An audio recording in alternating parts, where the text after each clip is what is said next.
morning. Hi. Okay, so let's get everything going here.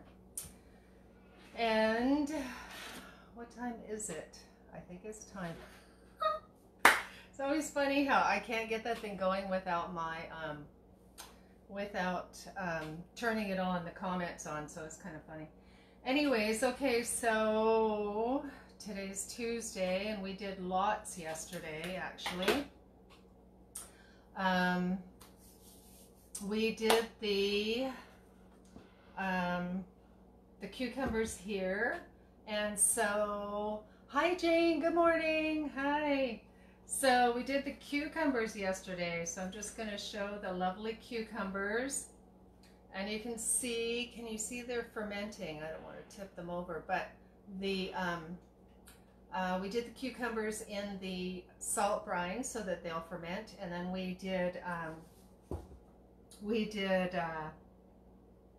garlic and chili peppers and turmeric, and then you just cover it with, you can cover it, you know, like with a if you wanted to cover it with a coffee filter, paper towel, whatever you want to do, or a little cloth. You can use cheesecloth, but sometimes it you know, you'd have to double it up a little bit. Hey Barb, how you doing? Good morning.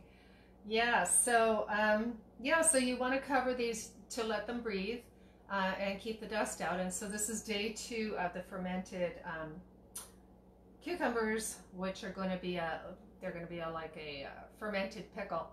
And so they're coming along, so I wanted to show you guys that. I'm going to use the paper towel here because we're going to use the coffee filters for something else. So we're going to cover these guys up and give them a couple more days.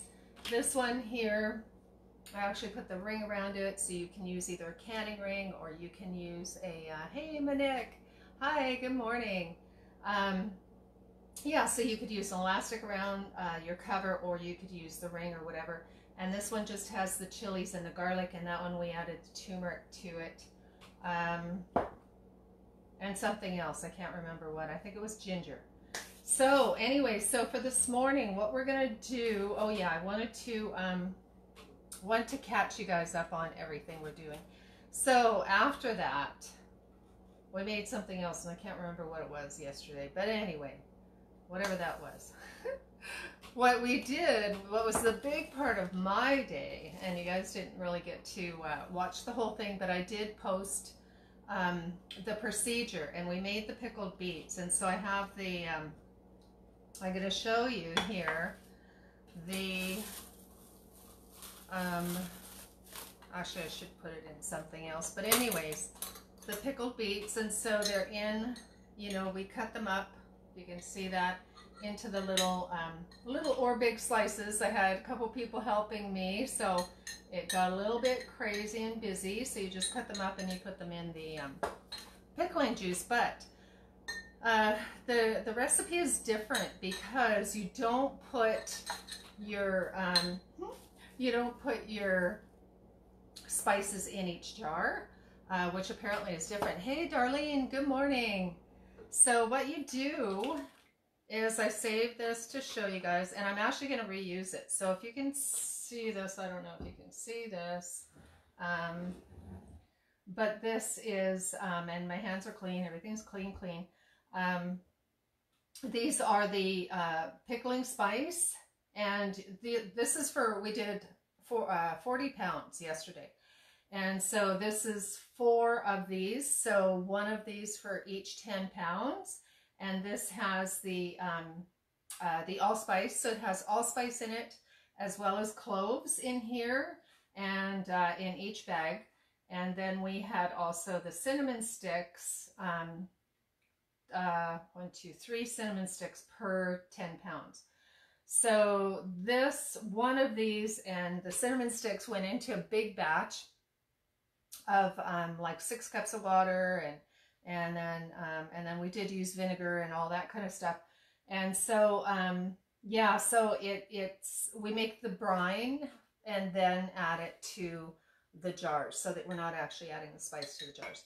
Anyway, I will post the recipe. It turned out amazing. So I can't remember how many jars, but anyway, 40 pounds we did yesterday. So it was a really, really busy day. And so that's kind of how you do it. This is the cheesecloth with allspice, cloves, cinnamon. We did use, it's my uncle's recipe, so we did use traditional ingredients, which included brown sugar. Yes, I know. And it included regular vinegar, I know, which I don't normally use, but you know, I wanted the recipe to be traditional, and I haven't really messed around with using apple cider vinegar, but I don't see why not. It's just that you need 6 cups of it, so it's quite a bit. 6 cups per, no, sorry, 3 cups. 6 cups of water, 3 cups of vinegar, which we could use apple cider vinegar. I'm going to have to try that. And so anyways, yeah, so it turned out great. And so that's bringing you up to date. I know you can see it fine. I always forget that you guys scare me by putting me on a big screen. It's just truly terrifying to think that I think you're watching me on a little tiny phone or something. No, it's like big and scary. Anyway, I'm not going to focus on that because it will just scare me way too much.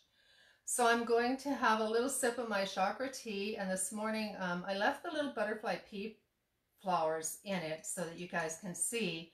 And in this case, I've also added mullein to it, you know, for your throat and your lungs. Like the mullein is so good for your lungs and very good for anything to do with like bronchitis, or it's traditionally been used for like pneumonia and different things like that because it heals the lung pleura. So gonna have a little of that. Okay, so what we're doing today, today's thing, we're gonna make a black bean sauce. So, and oh yeah, I know you're gonna look at those comments. Okay, so okay, so we're gonna take the black beans. These are the black beans that I cooked. Oh, that's what we did yesterday. We did the black beans. Oh my gosh, and we mixed it with the bruschetta. So, no, you guys are too good to me. Anyways, I mixed the black beans with the bruschetta, and how quickly I've forgotten.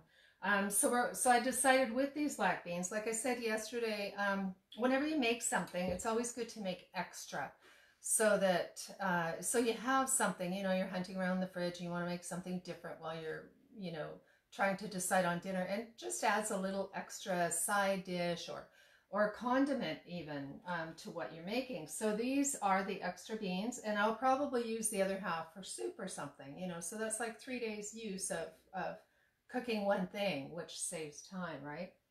So we're going to take 3 heaping tablespoons of the black beans.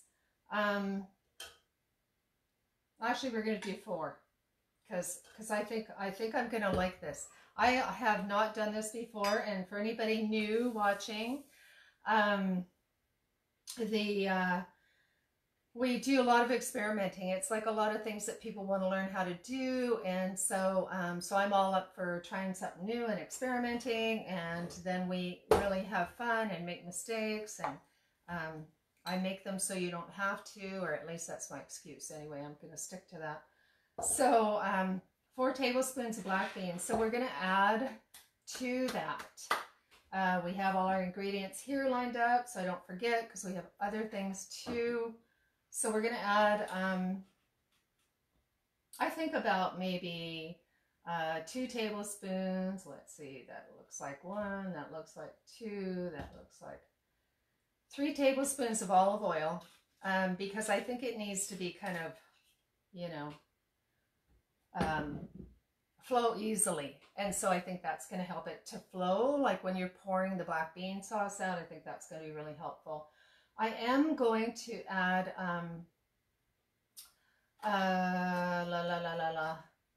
I'm going to do the ginger first. So what we're going to do, and I forgot my little thing. I always forget something. I always think I remember everything, but I never do, of course. Just hang on a second here. Okay, so it's just the little grater. So we're going to grate some ginger and add this to it. Okay, so I don't really want it to be too gingery, you know, and that's only like 3 tablespoons. So so that is probably intuitively, I'm such an intuitive cook. I just wing it and hope it tastes good later. At least I know it's going to be healthy. And that's the best part, right? If you get too worried about the rules and the details and what you should or shouldn't do, you know, I don't understand why there's so much fear around just trying things, because, you know, if you try it and it doesn't turn out, you know, most of the time you can just turn it into soup. So it takes the fear away, right? I get a lot of comments on people being, oh my gosh, you're so up for trying anything, and even if it messes up live, you don't seem to care. And I'm like, yeah, no, I don't, because I don't think that things have to be perfect, and I'm far, far, far away from attempting anything perfect. So yeah, so why not try it, right? I've always been one to jump in head first and learn how to swim later, or not. Sometimes it doesn't work out very well at all, but it's still fun and exciting. Okay, so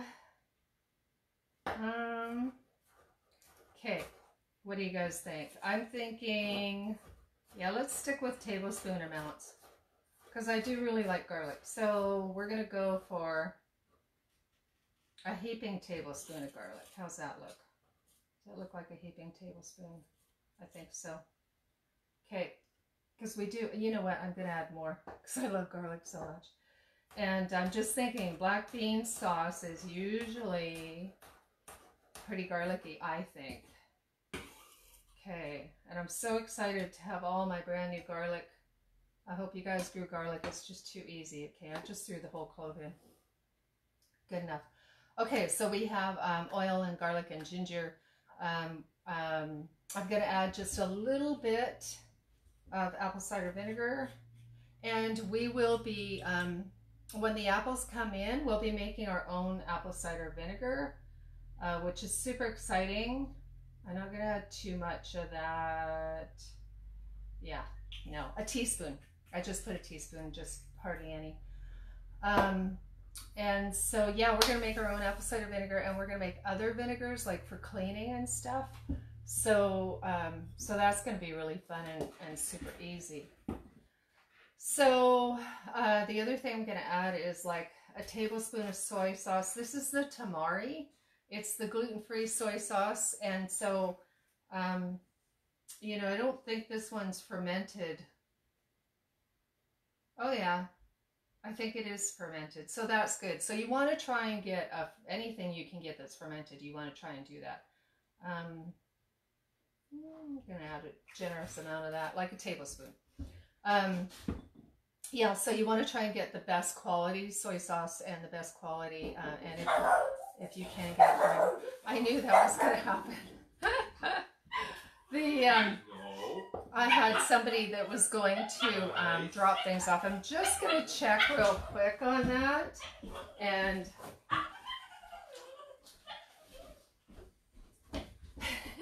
yeah, it always happens, right? So, yeah, so that's life. So we're going to add more. We've got the soy sauce in, and we're going to add some of the, this is actually one of those little bouillon cubes that you can get at health food store, Healthy Habits, or whatever. And so I did measure this out because I kind of wanted it to be, I didn't want to overfill my little magic bullet here. And so it is half a cup. And sometimes it just doesn't occur to me that the whole wide world doesn't know I'm doing this right now, and that they come and knock at the door. I love it. It's so funny. Anyways, okay, so half a cup of the of the bouillon cube. That's what it is. And water, right? Okay, so half cup of bouillon cube and the water. And then also we're going to do the, I am going to add, I don't know. Should I add, you know what I'm going to do? I'm not going to add, I was going to add chili peppers, but I'm not really sure how that's, even though I'm going to blend this, I'm not really sure how that's going to blend. So I'm rethinking that. And that's why it's so much fun to do this live, because, you know, when you're cooking, why just follow the recipe that everybody else does? You need to think about it and feel into it and do your own thing. So, so I'm going to use the cayenne powder, okay, because I think that's going to mix better. And I'm also much more familiar with how, you know, how strong this is because I use it a lot.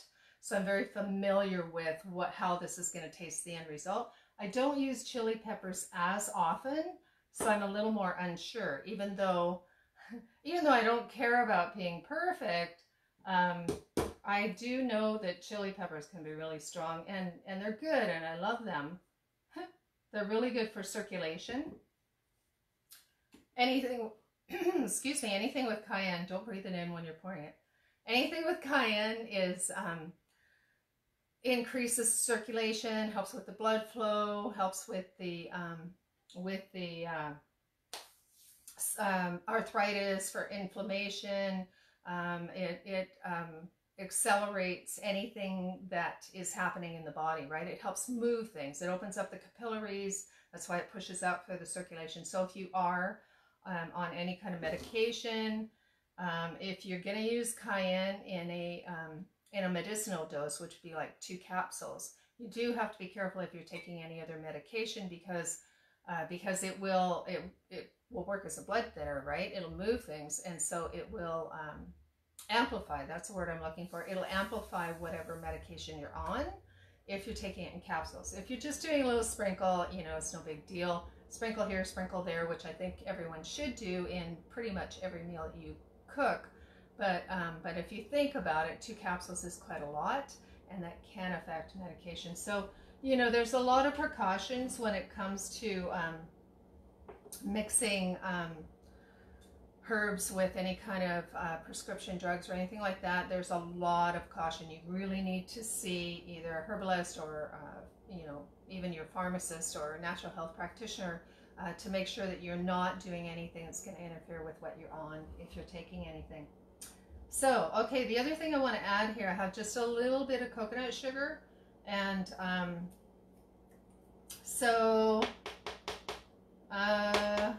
okay, I'm just going to, I don't want it too sweet, and so I'm going to add, but then everything is better with sugar, right? As long as it's not white sugar. Don't eat white sugar if you can help it. It's in everything, but you know, I mean, don't just go out of your way. Okay, 1 level teaspoon. Yeah, don't go out of your way for white sugar, because it is really, really, it stuns the immune system. If you feel like you're getting sick at all, stay away from any sugar if you can during that time, until your body's immune system kicks in and starts to be able to fend off and deal with that. Okay, so I'm thinking, I have all my little things. Oh, we're gonna actually, yeah, we're gonna add a little bit of wine to this. It's supposed to be sherry, apparently, so they say, but you know, I don't drink sherry. So, so we're gonna add, that's enough. I'd say, yeah, it was about a tablespoon, I think, just for the flavor. Okay, so here we go. We're gonna blend this up, and then we're gonna see, right? Because I just sort of wung it intuitively with the beans, so we'll see how thick this is. We might need to make it more or less.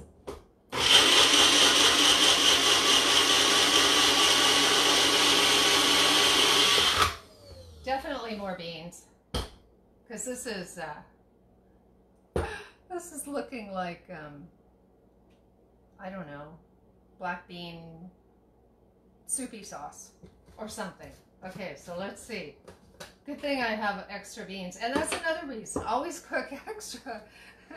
Always cook extra food because you never know when you're going to need more. Okay, so I just don't want to over stress my little magic bullet because poor little guy. Hey, so I need another one because I am pretty hard on these things. So if anybody knows of anybody that's that needs a new home for their magic bullet or whatever these things are called, this one's a miracle blender, whatever. Anyway, I don't really care, but I do need another one, and I need a canister too. I haven't been going out, you know, much. So anyway, just saying. Okay, let's try this.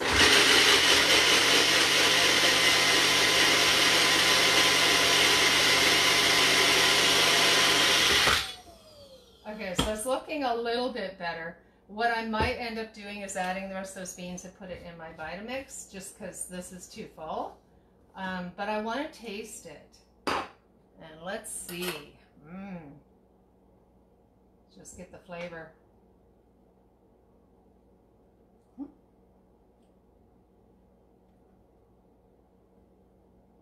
Oh. I'm trying to think of what it is. What is that thing that I forgot? That thing. It's actually pretty good.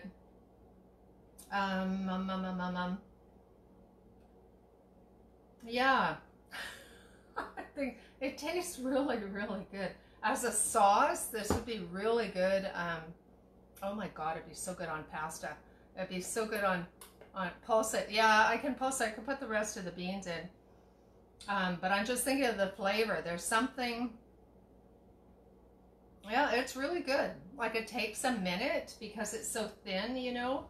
But this would be amazing on pasta. What I would do, I'm going to throw the beans in just to see. But my thought is to add tapioca starch to it, right? To thicken it a little bit, which you could do that, or I could add the rest of the beans. What I'm going to do is I'm going to add the rest of the beans, and then if you needed to, you could add the tapioca starch. I'm just thinking, you know, and that's why I put the oil in, right? The olive oil, which I don't usually cook with a lot of oil, but I wanted to have that consistency. You know, when you use the black bean sauce, it has that really thick, you know, almost ketchup-like pouring consistency, or at least a jam-like consistency. So I'm going to throw those. Yeah, I'm going to throw the beans in. Isn't it fun to just kind of go with it? Just kind of. Okay, we're going to go like this. Okay, I know you guys can't really see what I'm doing, but I'm putting it in the Vitamix, putting this in the Vitamix. Okay. And, you know, and you guys know that my Vitamix is so old, it has a really weird little lid on it, and I always have to cover it with a towel because it'll shoot right out, especially something liquid like this. Okay, hang on.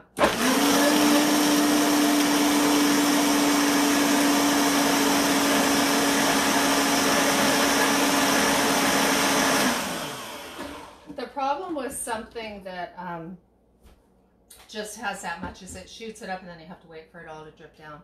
The gravity is so slow around here. So anyways, okay, so this is good. This is, I'm going to throw it in here. Got a couple little black beans left, but that's okay. And so you can see the consistency is better. And this is going to be absolutely fabulous on a, for this consistency, you know, and it's so much fun to play with things and see how they turn out and go, oh wow, this would be good for that. With a pasta, and I'll do that tonight because that is really, really good. The garlic is outstanding along with the ginger, and pretty good consistency, you know. It's just not black, which is what I was expecting it to be, to look like black bean sauce, and it doesn't. but that's okay. It looks like gravy. That's okay too. All right. So, yeah, so that's what we do with plan B, which is still, we're still on plan A. We're just switching it up a little bit. And so, where's that spoon? That same spoon. So it has a good consistency here. And that is going to be really, really good on a, well, be on anything that you could use, that you would use black bean sauce on. Like I use black bean sauce mostly in stir fries because I do a lot of, okay, I'm just looking at the comments. Tamarind would be good. I don't know what tamarind is. It's so fun doing these because I learned so much from you, you know, and it's so much fun learning different recipes and different ethnic foods and different foods. And I'll have to look that up and see what tamarind is. I've never used it before, so I'm really happy to have you guys on here and have this so interactive. It's just so much fun to share recipes and ideas. So anyways, yeah, so this be good for that.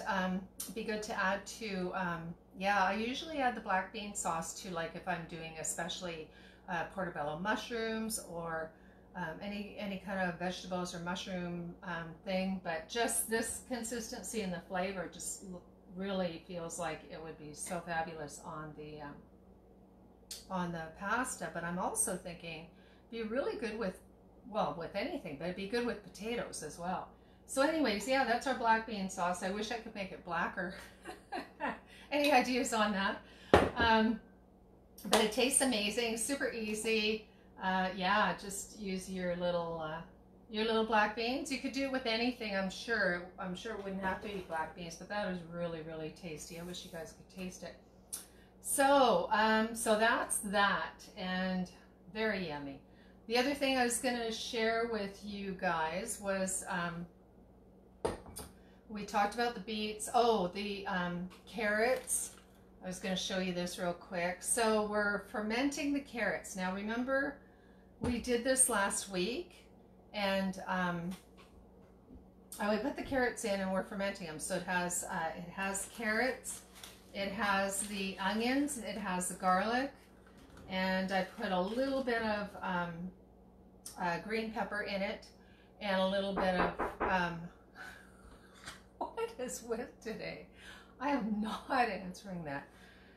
Doesn't the whole world know that I do this at 11?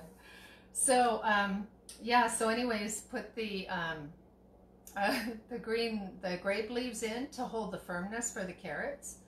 And so what I was describing, and this will probably happen with the most things that you ferment.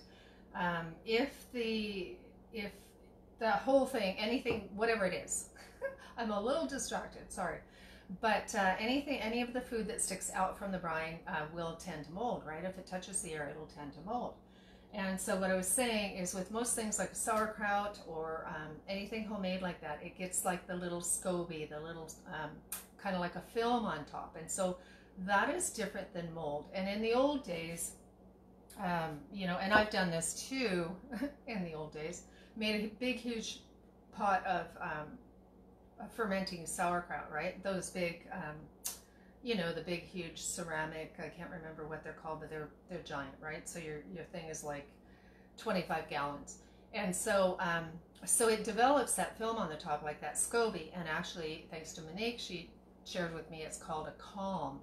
And, oh, that would be good on rice, wouldn't it, Darlene?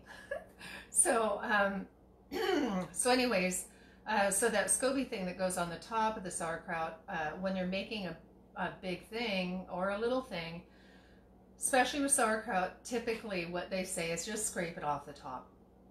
Get down to where the good, you know, the good smelling, the good fresh vegetable is, and you're good to go. And so traditional sauerkraut makers or fermenting people just take the top off and they eat it, and they say unless it looks like a real mold or it has any color, then you don't want to eat it. If it smells off, then you don't want to eat it. If it grows little hairy things, you definitely don't want to eat it.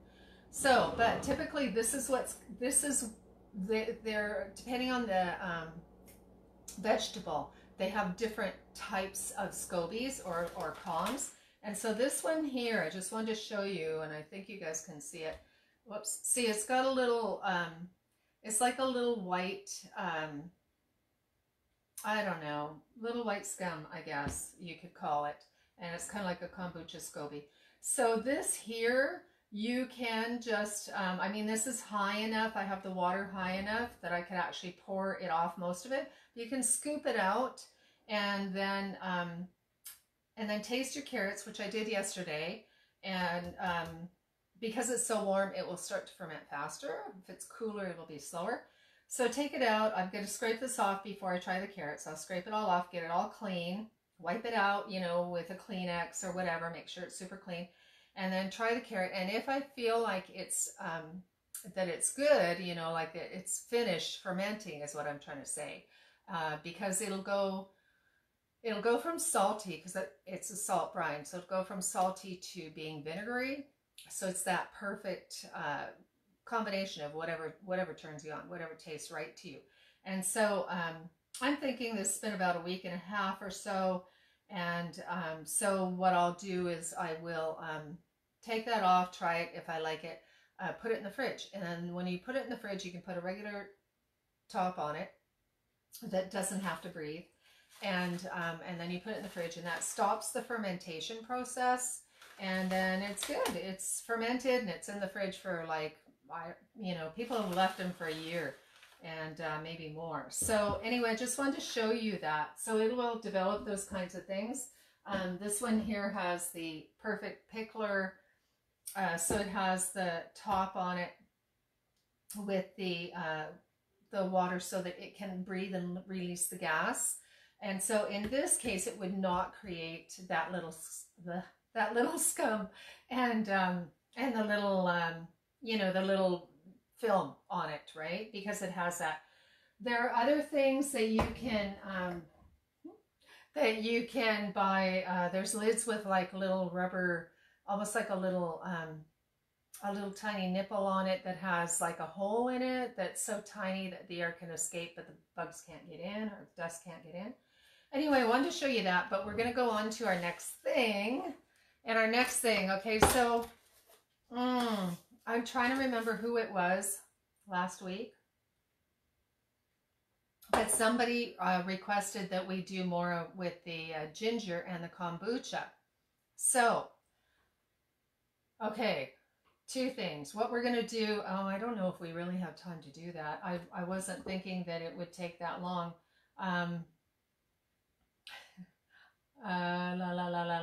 How much time do we have, you guys? So what the plan was we made the kombucha, which I've actually put away. The kombucha, I should have brought it out. But we made the kombucha last week, and then it starts to ferment. And then you can actually take some of your kombucha and you can put it in a bottle like this. You can take your kombucha straight up. It depends. Yeah, we might just do this tomorrow because that's going to take a little while. But I'm going to talk to you about this first. Is the kombucha is, we made it a week ago, right? And so it's tea and it's the sugar. And so the SCOBY, the SCOBY is eating the sugar basically, right? So you've got your black tea, and then you have your SCOBY, which is I don't know if it's eating the tea, but it's definitely transforming the sugar, and that's what starts the fermentation. So when you first start tasting your kombucha after you've made it, it'll taste like sweet tea. And then after a few days, depending on how warm it is, it will start to become more vinegary. And so again, it's that whatever, you don't want it to be sweet at all, because that means there's still sugar and you need that sugar transformed. You don't want to be having the sugar from the kombucha. So, but it all depends on where it tastes just a little bit fizzy and very nice, to where it starts to get older and then more vinegar and more sour and more sour.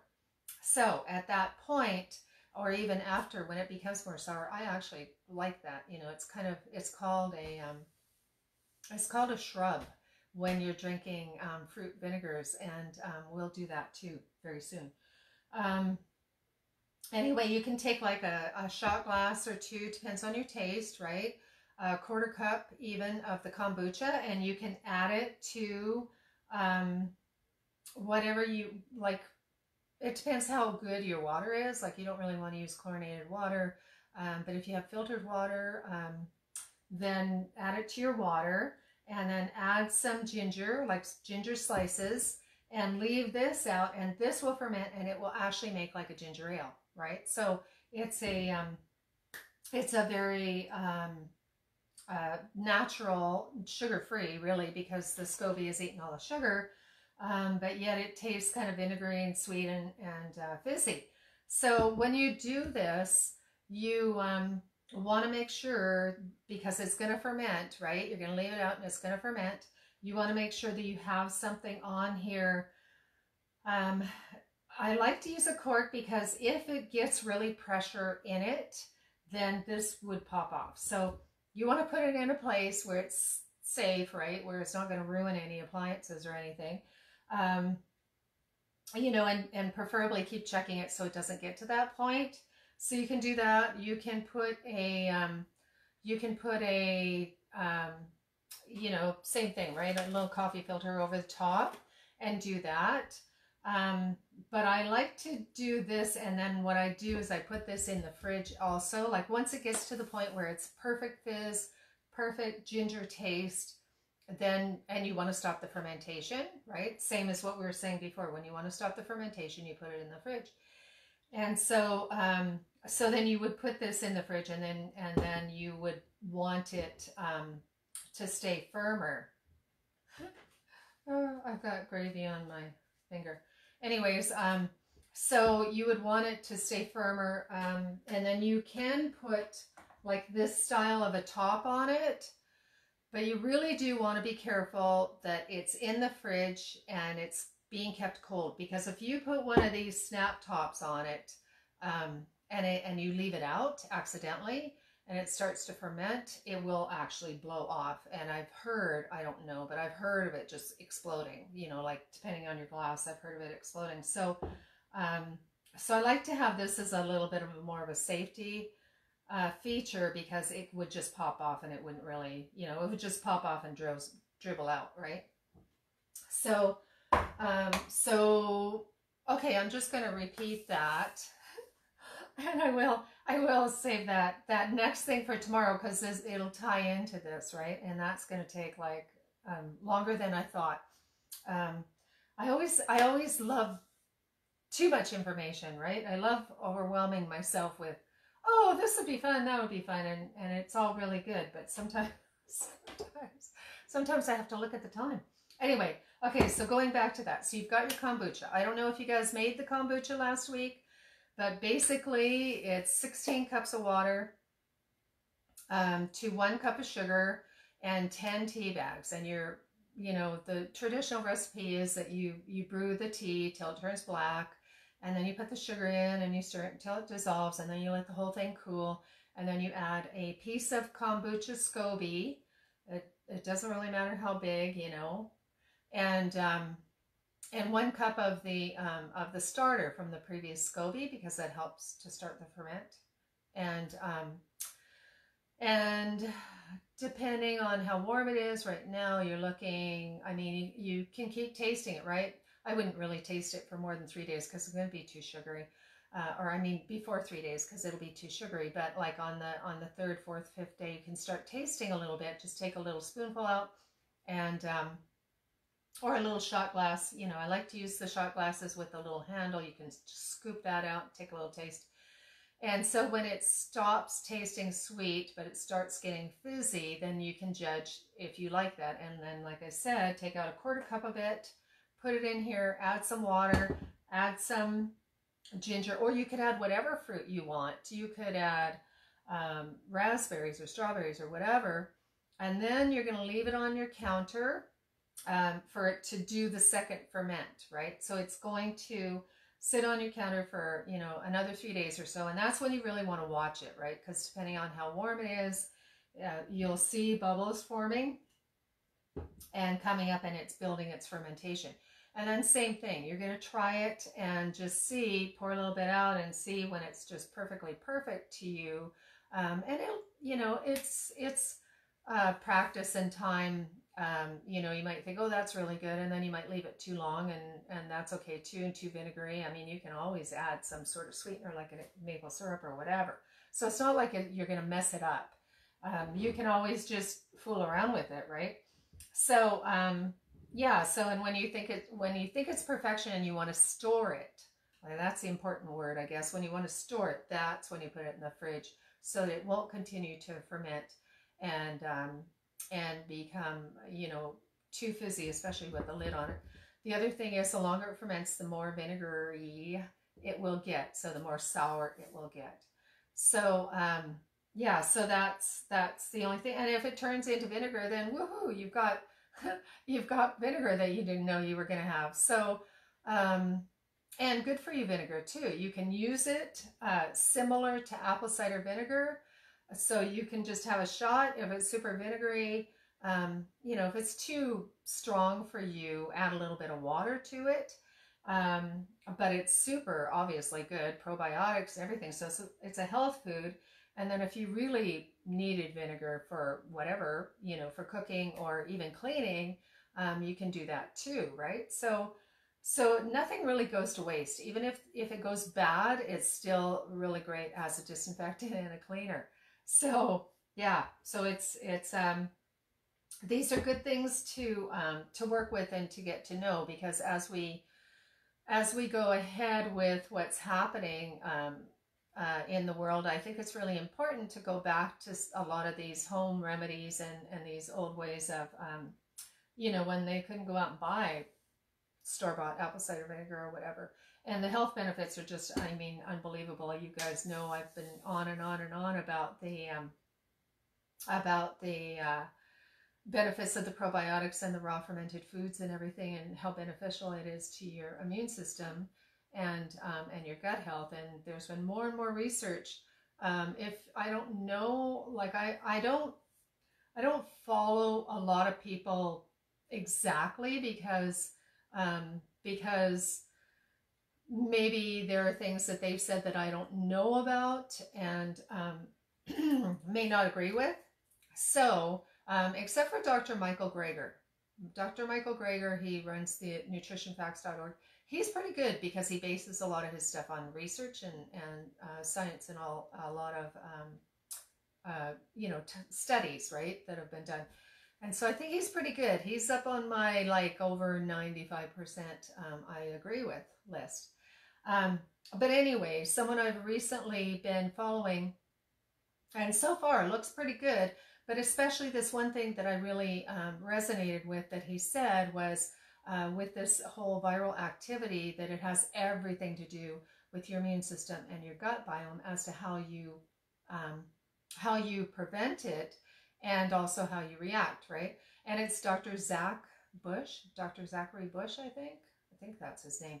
I'm not that familiar with him, but I really like that part of it where he was talking about the gut biome and the immune system and how important that is for preventing, for staying healthy, and for recovery as well, with anything, recovery for anything. So yeah, so we need to keep making our intestinal bacteria as healthy as it can be so that we can be as healthy as we can be. And so anyway, yeah, big surprise for you tomorrow because I've gone on too long, and yeah, that'll be really fun. And I wasn't really thinking of how long that would take, but it's gonna, it'll probably, whatever. We'll just do it. We'll do it tomorrow and you're gonna love it. Okay. Thanks for hanging out. Oh my God, so much fun. So sorry for the interruptions, but you know what? It's life, and you just have to make do and carry on. When you get interrupted, things happen that are out of our control, obviously, and you just have to run with it. Okay, we'll see you guys tomorrow morning at 11, and thanks for hanging out, and have a really good day. It's sunny out there, so it's going to be fun. I'll see you tomorrow. Check out my Instagram and YouTube and all that good stuff, and share and all that. Let me know what else you want to learn.